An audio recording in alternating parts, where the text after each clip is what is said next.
回はタミヤの72分の1オーバードコレクション零式艦上戦闘機21型の仮組みなのだ。今回はタミヤ様、しかも冷戦ですね。そうなのだ。スケールキット化されている最も多い日本対戦機と思われるのだ。はいはい。そしてこのキットが決定版なのだ。すでに答えが出ちゃってますね。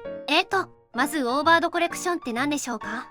オーバードコレクションは1995年から始まった72分の1飛行機シリーズ。なるほど。1964年以降、日本対戦機を中心に72分の1シリーズを展開していたタミヤなんだけど、ラインナップ数で長谷川の後陣を排していたのだ。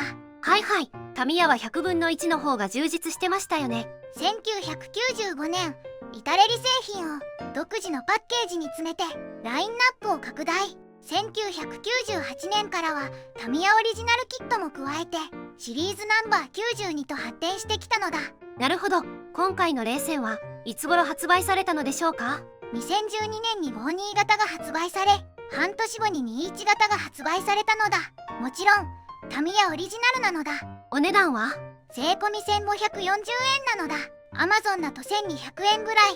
そこまで高くない感じですね。他メーカーはどうでしょうか？有名どころをチョイスすると、1959年にエアフィックスから9番で多分21型、同じ年にフロックからも多分52型、1963年にレベルからこれも52型。この頃は型式まで表記しないのですね。そうなのだ。そして1964年にタミヤから32型、いわゆる9番なのだ。同じ年に、実際は75分の1だけど LS から21型。なるほど。続いて1965年に青島から21型、1967年に52型でホーク、そして1972年ついに長谷川から21型、32型、22型、52型が発売。いわゆる9番なのだ。これ以降は同社が新版を発売するまでこの冷戦がスタンダードとなるのだ。飛行機の長谷川と言われてますが、冷戦の発売は遅いのですね。1960年代、他メーカーがこぞって作っている対戦機をレッドオーシャンと判断。あえてジェット機をシリーズ化したことで飛行機の長谷川と評されるに至ったと長谷川コンプリートワークスに書いてあったのだ。なるほど。続けると、同じ年にエレールから52型、マッチボックスから胴体が21型で主翼は52型の謎キット。1993年に長谷川審判で11型、21型、32型、22型、そして1994年に52型が出たのだ。現在も長谷川でラインナップされている冷戦ですね。タミヤとファインモールドが出る前はこちらが決定版でした。さらに1994年にガルテックスから11型練習機と12士艦船、翌年の1995年にアリーからこれも LS の金型なので実際は75分の1なのだ。ガルテックスは長谷川の別ブランド、レジン製パーツを使った高級キットでしたね。アリーは現在のマイクロエースですね。続けると1998年にアカデミーから52型、2007年にモデルグラフィックスのマガジンキットとしてファインモールドから21型。モデルグラフィックスのマガジンキットは21型、32型、52型、22型の順に出て、12士艦船と11型はコンボキットで一般発売されたので、ラストスパートで2009年にホビーボスから52型、2011年にエアフィックスから新版で21型、2012年にタミヤから今回紹介する21型と52型が発売され、後に32型、22型もラインナップ化。2013年にホビーボスの OEM で東友社から52型、最後に塗装済みキットとなるが F トイズから2017年に21型が発売されたのだ。 F トイズはその後プラッツからもアニメキットとして出ているのだ。日本を代表する戦闘機各社から出ているのですね。そうなのだ。この他にも70分の1の日も不死身などもあるのだ。72分の1に落ち着くまで様々な縮尺があったので、まずはパッケージ内容を確認するのだ。はいはい。パッケージイラストは編隊飛行する空母巡洋第2航空戦隊所属機なのだ。最初に言ってしまうと、このイラストのマーキングは入ってないのだ。どうして？わかりません。なるほど。では中身を開けていくのだ。グレーのランナーが2枚、一発成形されたカウリングが1個、クリアパーツが1枚。ポリキャップ。デカールは3種類。組み立て説明書。塗装図。冷戦の説明資料なのだ。マーキングは3種類。すべて真珠湾攻撃時のマーキングで、赤城搭載機、振動単位の蒸気、総流搭載機、飯田単位の蒸気、髄核搭載機、佐藤単位の蒸気から選択できるのだ。部品点数は89点で72分の1キットにしては多めですね。バリエーション用で使わない部品もあるので、実際はもう少し少ないのだ。ではタミヤの72分の1オーバードコレクション零式艦上戦闘機21型の仮組みを始めるのだ。最初に操縦席なのだ。はいはい。操縦席は4パーツ構成のケーキパネルと4パーツ構成の座席シートから組み立てるのだ。72分の1でケーキも分割されたデカール、座席も細かいですね。シートベルトはデカールで再現なのですね。そうなのだ。その2つができたならば、操縦席床パーツに操縦桿などを取り付けて合体なのだ。